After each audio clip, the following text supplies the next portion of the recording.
안녕하십니까. 인천일보 TV 초대석입니다. 내년 3월 치러지는 대통령 선거를 앞두고 여야 유력 후보들이 하나 둘 윤곽을 드러내고 있습니다. 당내 경선도 점점 뜨거워지고 있는데요. 국민적 관심도 모아지고 있습니다. 오늘은 이 대선 출마를 공식 선언한 분이죠. 정의당의 이정미 경선 후보 모시고 얘기 나누도록 하겠습니다. 이 후보님 어서 오세요. 네, 안녕하세요. 네, 반갑습니다. 지난 23일 그 제20대 대선 출마 선언을 하셨지 않습니까? 네. 우선 대권에 도전하게 된 배경 설명 좀 해주시죠. 대한민국 위기에 대한 굉장히 절박한 심정 때문에 결심을 하게 되었습니다. 앞으로 한 대한민국 10년의 길이 대전환의 길이 되는 과정이라고 보는데요. 심각한 기후위기 문제, 그리고 우리 사회의 정말 너무나 근본적인 불평등 문제, 이 문제를 하루빨리 해결을 해야 되겠다. 근데 이 문제가 사실은 굉장히 복잡한 과제들입니다. 근데 시간은 또 많지가 않습니다. 근데 지금까지 대한민국을 지배해왔던 두 개의 기득권 양당은 아직까지도 과거의 문제를 가지고 계속 싸우고 있습니다. 누가 과거에 더 잘못한 일이 많았냐. 이걸 가지고 싸우면서 사실 문재인 정부가 촛불 위에 세워진 정부 아닙니까? 국민들의 상당한 어떤 개혁의 열망을 안고 들어선 정부였는데 지난 4년 동안 이 대한민국의 근본적인 과제를 해결하기 위해서 한 발도 나오지를 못하고 있습니다. 이제 더 이상 두 개의 어떤 거대 정당, 기득권 정당에게 대한민국 미래를 맡겨서는 이 복잡하고 시급 해결해야 될 과제를 풀 수가 없겠다. 그렇다면 정의당의 이정미가 이 문제를 해결해야 되겠다. 그렇게 결심하게 되었습니다. 네, 미래의 대권 주자가 바로 나다 이런 말씀이신데요. 이 출마 선언을 하면서 특히 돋보이는 부분이 대한민국 최초로 이 돌봄 대통령이 되겠다.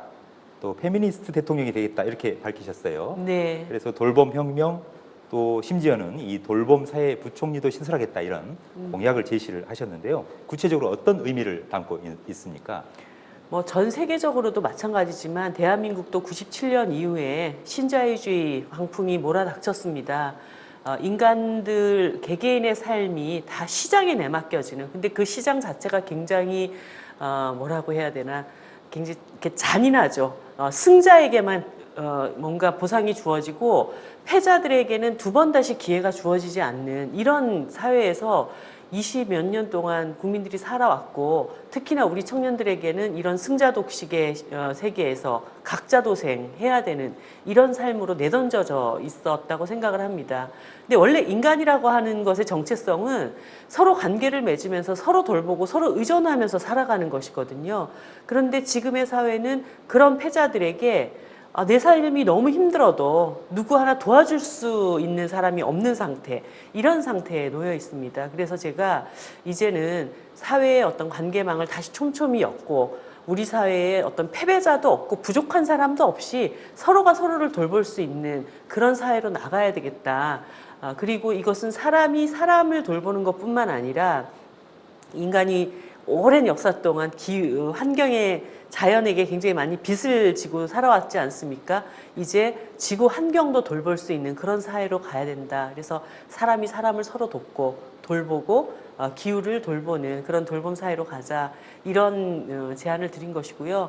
이것을 위해서는 지금까지 이제 복지 체계라고 하는 것은 중앙 관료 시스템이 우리 사회에 취약한 사람들에게 현물현금을 내려보내는 이런 복지 체계였습니다. 근데 그런 방식으로는 촘촘히 사람들 전체를 보살필 수 있는 국가 시스템이 되지 못하기 때문에 철저한 지방분권을 이루고 그 지방분권 단위 안에서 주민들의 어떤 역량들도 끌어올리고 노인뿐만 아니라 어린이, 여성, 청년들, 다양한 장애인들 이런 사람들이 함께 어우러져서 살 수 있는 그런 공유 공간을 만들고 그 공유 공간 안에 서로 돌볼 수 있는 돌봄 시스템을 만들고 또 그 과정에서 일자리도 창출하는 이런 사회로 가자라는 것이 저의 제안입니다.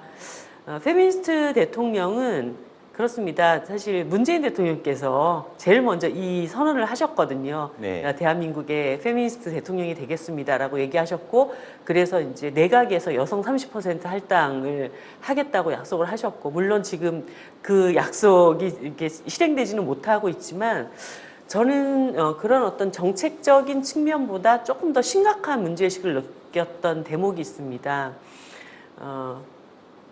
안희정 오거돈, 박원순 시장 이 일련의 사건을 거치면서 피해자 여성들이 야 진짜 이 위력에 의한 성폭력이라고 하는 것은 너나 없이 소위 이제 촛불 개혁 정부라고 하는 것 안에서도 벌어질 수 있는 거구나라고 생각을 하고 있을 때 대통령께서 이 피해자들의 편에 서서 이 사람들의 삶을 보듬고 일상으로 다시 회복시키는 이 일보다 대통령과 가까이 있었던 사람들, 소위 그 가해자들의 편을 드는 이 모습을 보면서 이 정부도 여성들이 안심하고 살 수 없는 정부인가? 피해 여성들의 입장에서는 상당한 배반감을 저는 느꼈다고 봅니다. 그런 점에서 최고 통치권자의 의지, 우리 사회에는 어떤 차별도, 어떤 폭력도, 어떤 혐오도 용인하지 않겠다라고 하는 그런 단호한 의지를 보일 때 법과 제도는 그 후에 따라오는 것이라고 보고 여성들이 안심할 수 있다고 봅니다. 그런 점에서 모든 여성들이 그리고 우리 딸들이 안심하고 대한민국을 살아갈 수 있도록 하는 그런 정책을 펼치는 통치권자가 되겠다. 그 선언을 드린 것입니다. 네, 그래서 페미니스트 대통령이 되겠다, 또 돌봄 대통령이 되겠다라고 주창을 하고 계신 거군요.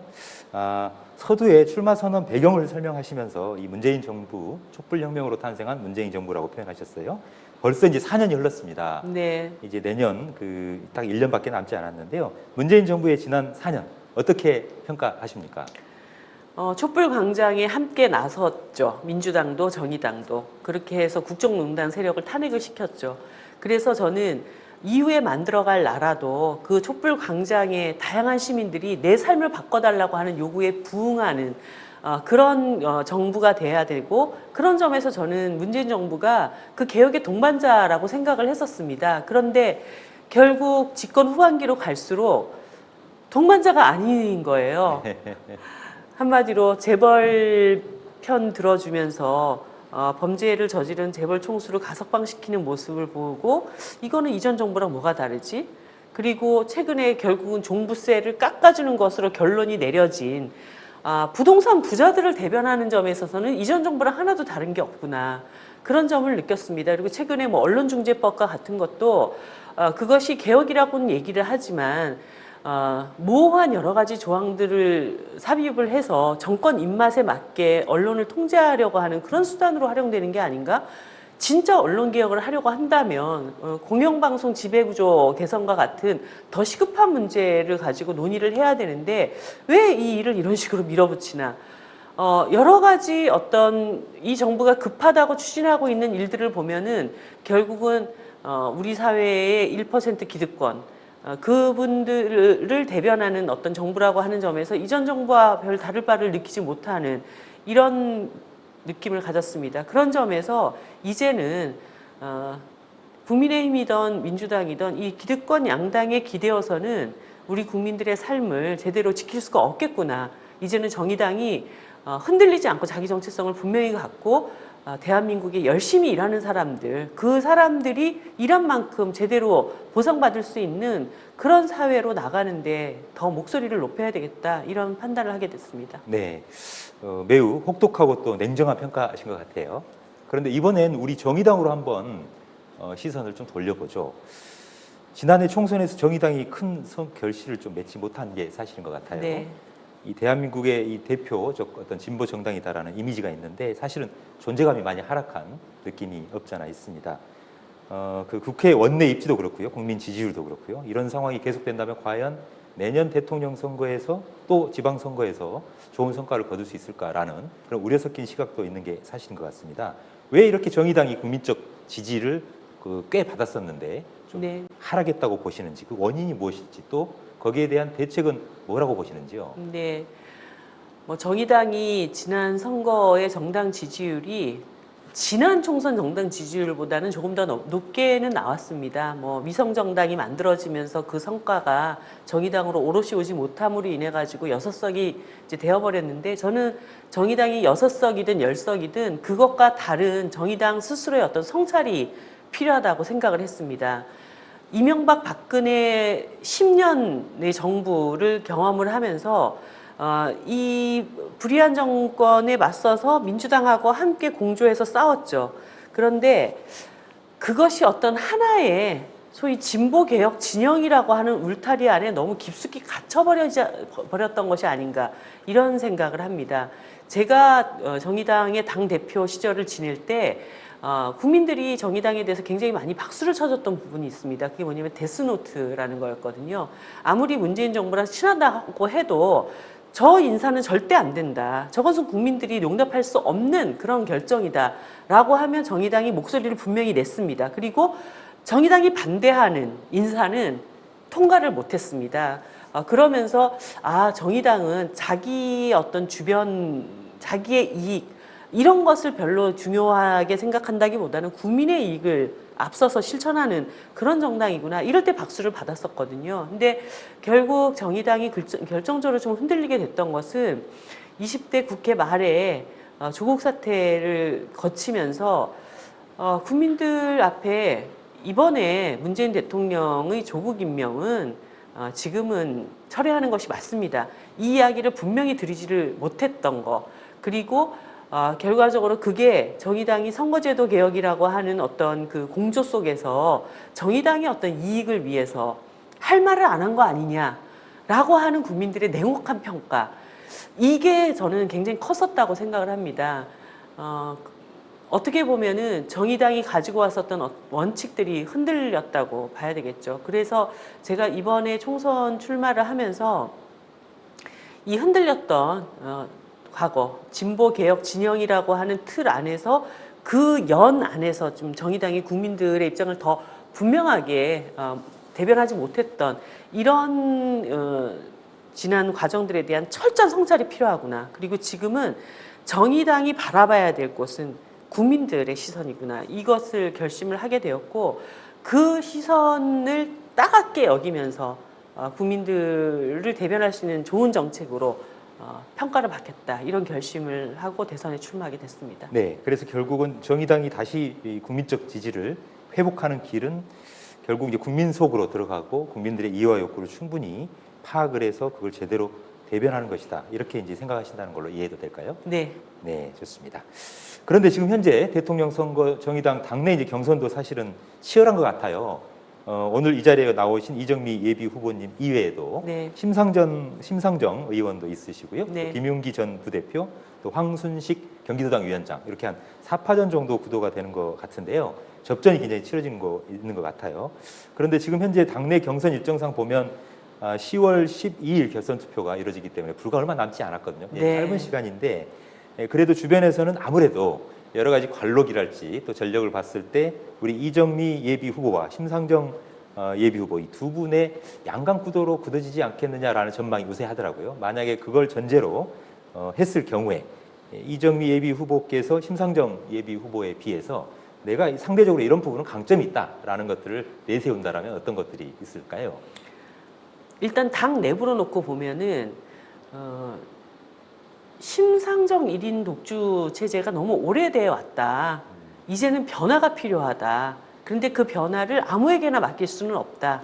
검증된 변화, 준비된 변화가 필요하다. 그 점에서 이정미는 지난 2017년, 2018년 당을 성공적으로 끌어왔던 당대표의 역량 이것이 일단 검증이 되었기 때문에 국민들과 지지자들과 당원들이 바라는 변화를 일으켜내면서도 그리고 정의당을 집권의 길로 끌고 갈 수 있는 어떤 능력도 보유한 그런 후보라고 저는 생각합니다. 심상정 후보님이 굉장히 훌륭하신 분이긴 하지만 이번에도 또 심상정 그렇게 되게 되면 정의당의 어떤 최대치가 그냥 심상정 의원님으로 갇히게 된다고 생각합니다. 이제는 향후 10년의 새로운 대한민국을 그려나갈 정의당의 가능성을 더 확장시키는 그런 선거가 돼야 되고 그런 변화를 주도할 수 있는 사람이다. 그것이 저의 강점이라고 봅니다. 네, 이미 안정적으로 당을 이끌어온 그런 검증된 후배이기도 하고 또 안정된 이미지를 주고 있고 때문에 이제 확장성이 가장 더 높다 이렇게 보시는 네, 거군요. 변화를 주도할 수 있다. 변화를 주도할 수 있다 네. 이렇게 해석을 해야죠. 누군가는 그래서 그런 표현을 하더라고요. 경력직 신입사원. 대선판에서는 신입사원이지만 그 대선판을 주도해 나갈 수 있을 만한 충분한 경력과 역량이 있다. 이런 표현을 해주셨습니다. 신선한 표현이시군요. 잘 알겠습니다. 이번엔 공약 또 정책 얘기를 좀 나눠봤으면 합니다. 이 대권 출마 선언 직후에 환경, 또 기후, 노동 이런 많은 분야에 걸쳐서 이미 많은 그 공약들을 발표하셨어요. 대통령이 당선이 된다 그러면 물론 현안들이 켜켜이 쌓여 있겠습니다만 어떤 부분부터 역점을 주고 추진하실 계획이신지요? 제가 기후와 사람을 돌보는 돌봄 대통령이 되겠다고 했는데 이 일들이 그렇게 간단한 일들은 아닙니다. 이해관계자가 굉장히 복잡하게 얽혀져 있죠. 예를 들어서 탈탄소, 그거 그냥 석탄 화력 발전소를 폐쇄한다고만 해결되지는 않거든요. 거기서 일하시는 분들은 그러면 어떻게 고용을 제대로 보장할 것인지 이런 문제도 남아 있고, 그 석탄 화력 발전소 인근에 그것으로 먹고 사는 자영업자들은 또 어떻게 보호할 것인지 이런 문제들이 다 녹아 있습니다. 그래서 제가 뭐 여러 정책들을 어떻게 추진하겠다라기보다 굉장히 곰곰이 생각해봤습니다. 이런 복잡한 문제를 어떻게 푸는 게 가장 좋을까? 대한민국의 대전환 과정에 갈등을 최소화하기 위한 사회적 합의를 이뤄내는 것이 굉장히 중요한데, 그것을 그냥 사회에다 떠맡겨서는 안 되겠다. 제가 직접 나서야 되겠구나. 그래서 제가 대통령이 된다면 예를 들어서 기업, 중소기업, 영세상공인, 뭐 노동 쪽에서도 뭐 대기업 정규직 노동자들도 있고 굉장히 취약한 노동 환경에서 일을 하시는 분들도 있고, 이런, 그리고 시민사회단체, 주민단체 이런 대표자분들을 한 20-30명 대표자분들을 구성을 해가지고 매주 1회씩 1년 동안 끝없이 우리 사회가 함께, 여기 계신 모든 분들이 함께 합의할 수 있는 부분들이 무엇인가를 하나씩 찾아가는 것이죠. 그렇게 1년을 하면 48번을 만나게 될 것 아닙니까? 그렇게 뭔가 사회적 합의를 이룰 수 있는 논의기구를 만들고 그것을 제가 직접 이끌어가겠다. 대통령으로서 직접 관장을 하면서 네. 힘이 있게 이끌어가겠다 이런 네. 말씀이시죠? 기존에도 보면 각종 그 협치를 그 명분으로 한 위원회가, 민관위원회가 있긴 네. 했었습니다만 거의 뭐 자문이나 네. 계획만 보고하고 말더라고요. 결국 네. 민간 거버넌스를 확고하게 구축을 하고 실제 집단 지성의 힘이 발휘가 될 수 있도록 대통령이 주도권을 행사해서 네. 이끌어가겠다. 이런 하루도 빠지지 않고 일주일에 한 번씩 꼭 제가 그것을 운영할 겁니다. 매주 네. 한번 지켜보도록 하겠습니다. 자, 그런가 하면 이정미 예비 후보께서는 지난 20대 총선에서 비례대표에 당선되면서 주요 활동 무대를 인천 네. 연수구 을 송도 국제도시 일대로 이렇게 잡고 계셨어요. 또 인천에서 고등학교도 나오셨기 때문에 인천이 사실은 정치적 고향이라고 할 수 있겠는데요. 지금 현재도 또 정의당 연수 지역위원장으로 활동하고 계십니다. 인천 시민들의 기대가 굉장히 크거든요. 네. 인천 시민들을 위해서 또 인천 지역을 위해서 혹시 특별히 고심하고 있는 지역 공약이 있으신지요? 제가 인천 연수구에서 활동하면서 항상 느끼는 것이 있습니다. 인천은 서울의 주변 도시가 아니라 세계의 관문이고 얼굴이다. 대한민국의 얼굴이다. 이 자부심을 가져야 된다. 이 생각을 항상 하고 있었고 주민들께도 그 말씀을 드렸습니다. 근데 세계인들이 대한민국을 볼 때 어떤 것을 주목할까? 결국은 인류 모두가 공통적으로 느끼고 해결해야 된다고 하는 그 과제, 친환경, 필환경, 저는 이렇게 얘기합니다. 그러니까 친환경을 뛰어넘어서 필환경 도시로서의 어떤 인천을 제대로 보여드림으로 인해서 대한민국이 바뀌고 있구나.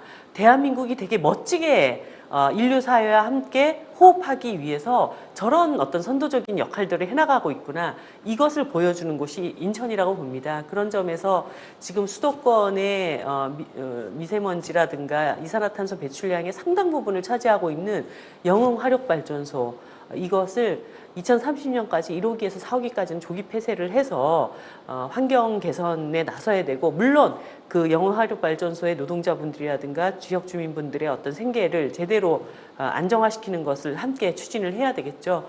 그리고 인천의 이제 대우 GM이 전체 고용의 한 15% 정도를 차지하고 있지 않습니까? 네, 한국 GM 말씀이시죠? 예, 하청업체까지를 이제 다 포함해가지고 이 GM을 친환경 자동차 생산기지로 전환시켜내는, 그래서 제2의 부흥기를 만들어 나갈 수 있도록 그런 노력을 해야 됩니다. 그리고 뭐니 해도 코로나 팬데믹 시대에 인천 시민들이 정말 안심하고 치료받을 수 있도록 하는 감염병 전문 병원과 제2공공의료원, 이것은 반드시 인천 지역에 조속히 실행될 수 있도록 제가 힘을 쏟겠습니다. 네, 크게 세 가지를 말씀해 주셨군요. 그를 통해서 필환경 도시를 네. 인천을 만들어야 된다라는 거고. 그래서 세계인들이 딱 대한민국에 왔는데 인천을 봤는데 너무 깨끗하고 너무 숨쉬기 좋고 너무 푸릇푸릇하고 이런 모습들을 보여드리고 싶습니다. 네, 잘 알겠습니다.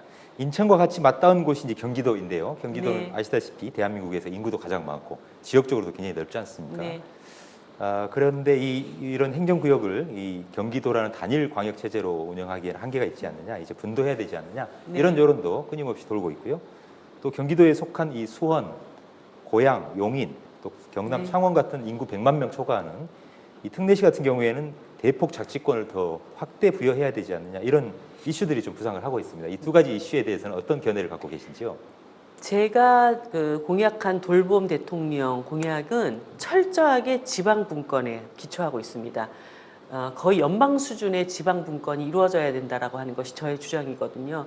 왜냐하면 시민들의 삶을 돌보기 위해서는 주민들의 생활 영역 단위로 더 깊이 들어가야 됩니다. 그런 점에서 경기도의 지형 자체도 너무나 넓기 때문에 이런 문제를 해소하기 위한 어떤 분도는 저는 필요하다 이렇게 보고 있고요. 백만 특례시도 마찬가지입니다. 저는 광역단체, 기초단체, 읍면동 단위를 놓고 볼 때 모든 기본적인 돌봄 시스템은 읍면동 단위로 더 밀착해 나가야 된다라고 하는 그 생각을 가지고 있기 때문에 특례시도 잘 정착돼 갈 수 있도록 그렇게 해야 되고, 물론 이 과정에 주민들에게 왜 이것이 우리 삶을 더 윤택하게 하는 것인가에 대한 충분한 어떤 설득 과정들도 필요하다고 봅니다. 네, 잘 알겠습니다. 마지막으로 이번 대선에 나온 각오 이미 밝히시긴 했습니다만, 내가 반드시 이런 대통령이 돼야겠다, 또 이정미가 대통령이 되면 이런 점이 바뀐다, 이런 부분을 우리 인천 경기 지역 유권자와 시민들에게 한 말씀 부탁드릴까요? 지금 정치권이 안고 있는 이 과제들은 현대병하고 좀 비슷합니다. 그러니까 예전에는 그냥 가서 약 하나 받아 먹으면 뭐 열이 좀 내리고 어디가 찢어지면 반창고를 하나 붙이고 이러면 끝나는 문제였지만, 최근에는 만성 질환들입니다. 약물 치료도 받아야 되지만 식이요법도 해야 되고 또 운동도 해야 되고 정신 건강도 좋아야 됩니다. 굉장히 복합적인 어떤 처방들이 함께 병행이 될 때 치료가 되는 이런 과정들하고 똑같습니다. 대한민국이 안고 있는 문제들은. 그렇기 때문에 승자독식의 권력 체제 안에서 서로가 서로를 무너뜨리기 위한 어떤 정치적 대결 상태가 지속된다면 지금 대한민국의 이 시급한 과제들, 이 난제들을 해결하기 어렵다. 거대 양당이 공수를 바꿔가면서 이렇게 싸워가는 적대적 공생관계를 끝내야만이 대한민국의 이 과제들을 풀 수 있다. 그런 점에서 차기 대통령은 그러한 적대적 공생관계가 아닌 국민들의 어떤 편에서 그 절방한 과제를 최우선적으로 풀어야 된다고 생각하고 있는 정의당 이정미가 대통령이 돼야 거대 양당도 합의의 틀에 같이 앉힐 수가 있습니다. 그렇게 해서 우리 머리 맞대고 이제는 국민들을 위해서 함께 이 문제를 해결해 봅시다. 이것을 견인해 나갈 수가 있다고 봅니다. 국민들의 삶을 우선해 놓고 본다면 정의당이 작은 정당이지만 큰 포부를 가지고 두 양당을 함께 협력과 그 공생의 정치로 나갈 수 있도록 이끌어 나갈 수 있는 정의당으로 선택해 주십시오. 네. 더불어서 정의당을 선택하면서 이정미 후보를 선택해야 된다. 예, 이런 말씀이시겠죠? 네. 네. 대통령이 돼야 지금 각오를 밝히신 그런 부분들이 가능할 거니까요. 네. 네, 잘 알겠습니다. 오늘 출연해 주셔서 대단히 감사합니다. 네, 고맙습니다. 네, 오늘은 제20대 대통령 선거 정의당 예비 후보로 나선 이정미 전 국회의원과 함께 이 얘기 나눠봤습니다. 인천일보 TV 초대석은 다음 시간에 찾아뵙도록 하겠습니다. 시청해 주신 여러분 고맙습니다.